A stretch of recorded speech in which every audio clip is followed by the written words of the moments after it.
बिस्मिल्लाहिर्रहमानिर्रहीम। अस्सलाम वालेकुम डियर स्टूडेंट, आज का हमारा इंग्लिश का लेक्चर क्लास 9 के साथ। और प्रीवियस लेक्चर में हमने जो है यहाँ तक करेक्ट ऑप्शंस तक किया था और मैंने आपसे कहा था कि एक दफ़ा आप एक्टिव पैसिव जो है स्किप कर दें इसकी स्टेटमेंट। आज के हमारे इस लेक्चर में हम जो है करेंगे basic rules of past indefinite tense. ठीक है, यहाँ पे उन्होंने एक पैराग्राफ दिया, आपने इनको किस टेंस में कन्वर्ट करना है, पास्ट इंडेफिनिट।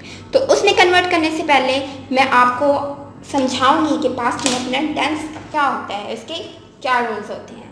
ठीक है, तो जो से ठीक है अटेंटिव होके आपने करना है।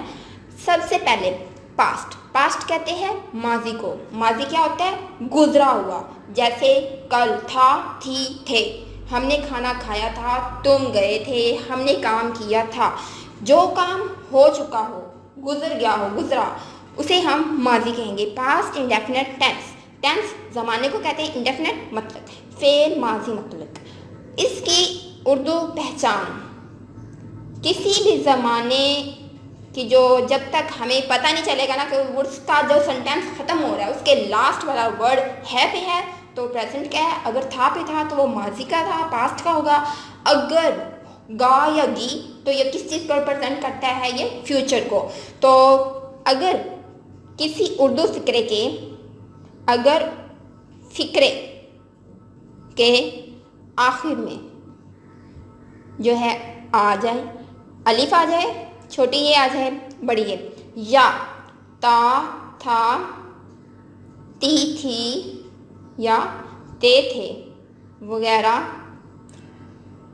आ जाए तो वो फिक्रा फेल माजी मतलब का होता है। बेसिकली तो देखा जाए तो इसके अंदर कोई हेल्पिंग वर्ब यूज नहीं होता, लेकिन डिड को बतौर है जो है हेल्पिंग वर्ब के हम यूज़ करते हैं जो है इसको नेगेटिव बनाने के लिए। तो किसी भी टेंस को करने से पहले उसका मेन जो स्ट्रक्चर होता है वो पता होना चाहिए। सब्जेक्ट का आपको पता है, काम करने वाला, वर्ब काम, और ऑब्जेक्ट जिस पे काम वाक़या हो रहा हो। ठीक है, तो इसके अंदर जो है ना वर्ब की जो फॉर्म यूज होगी वो सेकेंड होगी। According to the structure subject plus verb की second form of verb plus object. Simple सा है, कोई इसके अंदर मुश्किल काम नहीं है। उर्दू फिक्रे के आखिर में क्या आना चाहिए, ता था, ती थी या ते थे, या फिर अलिफ आ जाए। अब आप सोच रहे होंगे कि अलिफ किस तरह से आ सकता है, छोटी है कैसे आ सकती है, बड़ी है। तो आया, आई, आए, इसके लिया, लिए वगैरह करके। ठीक है, इस तरह मैं एक फिक्रा जैसे मैं लिखती हूँ, फॉर एग्जाम्पल के तुम स्कूल जाते थे, तुम स्कूल जाते थे। अब कैसे हमें पता चल रहा है, यहाँ भी तुम क्या, ये है सब्जेक्ट। ठीक है, स्कूल हमारा ऑब्जेक्ट क्योंकि इस पे काम वाक़या हो रहा है। जाना हमारा verb. According to the structure सबसे पहले हमने सब्जेक्ट हमारा यू। ठीक है, हेल्पिंग वर्ब इसमें है नहीं, जाना वर्ब है। वर्ब की कौन सी फॉर्म यूज़ करनी है, सेकेंड फॉर्म। गो, वेंट, गॉन, सेकेंड फॉर्म कौन सी होगी, वेंट। यू वेंट टू, उसके बाद ऑब्जेक्ट हमारा जिस पे काम वाक़या हो रहा हो, इम्प्लीमेंट हो रहा हो, वो स्कूल है। तो यू वेंट टू स्कूल। ठीक है, इस तरह ये सिंपल फिक्रा बन गया। अगर हमने इसको मनफी बनाना है, मनफी बनाने के लिए यानी मनफी बनाने के लिए जो है सब्जेक्ट के बाद, यानी जो हमारा फाइल होता है सब्जेक्ट के बाद डिड का इजाफा करते हैं, डिड की एडिंग करते हैं। और जब हम डिड लगाएंगे ना मनफी में, डिड के साथ जो हमारी वर्ब की फॉर्म होगी वो चेंज हो जाएगी। डिड के साथ वर्ब की फर्स्ट फॉर्म लगाएंगे,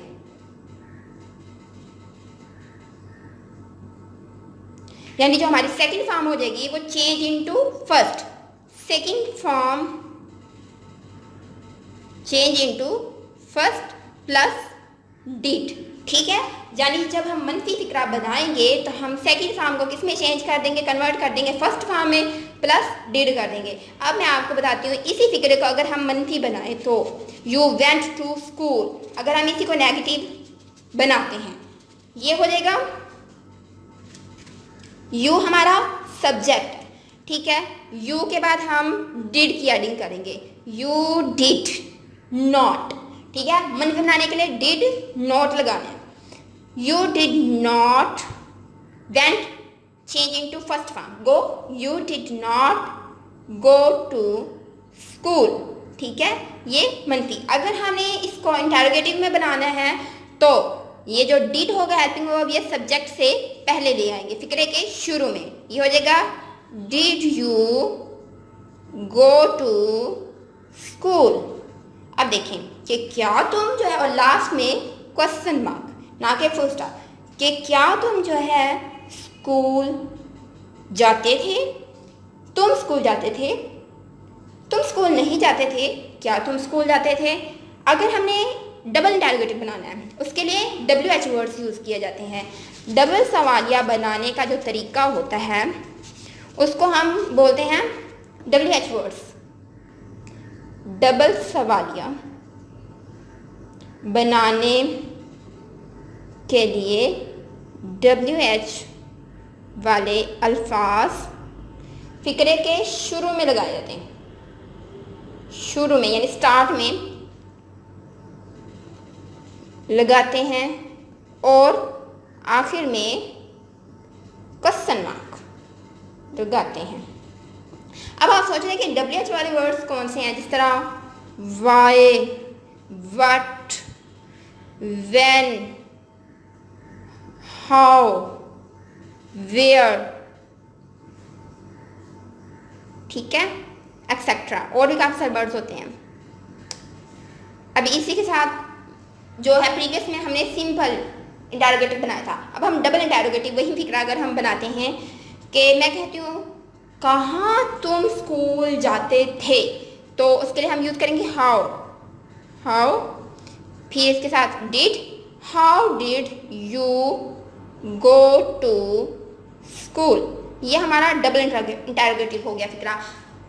अब अगर क्यों जाते थे तो हम लगाएंगे why did you go to school, ठीक है। मैं एक फिक्रे के मैं आपको बता के दिखाती हूँ कि हम 6 तरह से एक फिक्रे को डेवलप कर सकते हैं, 6 में कन्वर्ट कर सकते हैं, जिस तरह कंजूस,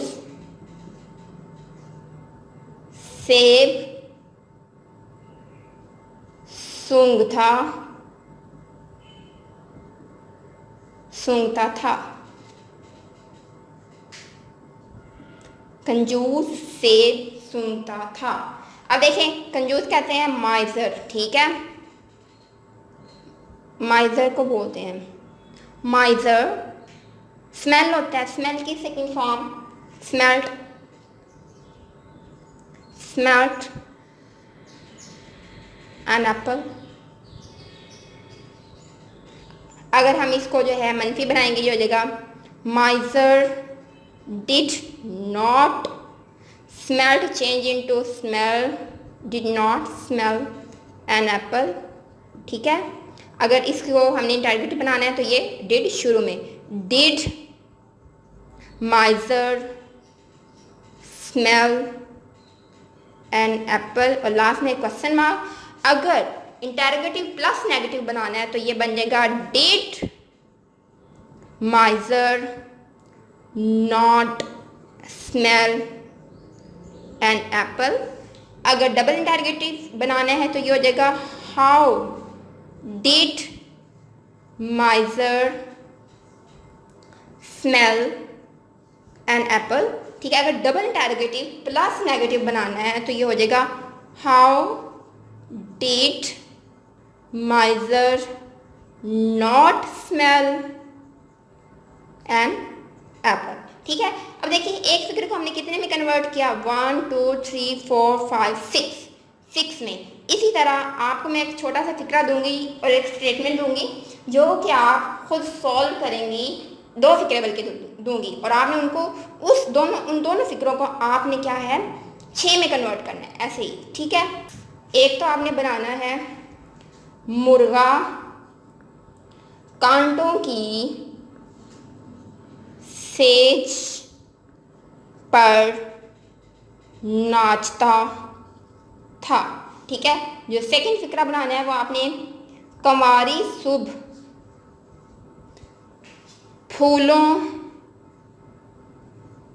के साथ आंख मचोली खेलती थी, ठीक है। आपने इनको सिंपल भी बनाना है, negative interrogative, negative plus interrogative, double interrogative plus negative, ठीक है। 6 में दोनों फिक्रों को आपने कन्वर्ट करना है, ठीक है। अगर कहीं से ये जो है इंग्लिश नाम लेने लिखने से जो है कंसर्न करना है, ठीक है, और कोशिश करनी है कि आप ये जो है बना लें। आज की डेट डाल के होमवर्क में आपने ये भी करना है और इसी के साथ आपने वो जो ये टेंस है, ये जो पैराग्राफ दिया हुआ है यहाँ पे, media helps people to share knowledge of the word, ये उन्होंने दिया प्रेजेंट इंडेफिनिट के टेंस का जो है पूरा पैराग्राफ है, लेकिन आपने इसको कन्वर्ट करना है। आई थिंक आपको अच्छे से समझ आ गई होगी पास्ट इंडेफिनिट टेंस की। आपने होमवर्क में इसको भी पूरा पैराग्राफ चेंज करना है पास्ट इंडेफिनिट टेंस में, और साथ में मैंने जो आपको प्रैक्टिस के लिए जो है 2 एक्सरसाइज के ये जो 2 स्टेटमेंट दिए हैं उर्दू की, इनको भी आपने बनाना है और 6 में कन्वर्ट करना है ताकि आपको अच्छे से आ जाए, ठीक है। आज का काम आज ही की डेट में करना है, कल पे पेंडिंग नहीं करना, नीट एंड क्लीन तरीके से होमवर्क करना है और अच्छे से सारे बेसिक रूल जो मैंने करवाए हैं वो याद करने हैं और छुट्टियों में मज़े नहीं करने, स्पेशली इंग्लिश को पढ़ना है। टेक केयर, अल्लाह हाफिज़।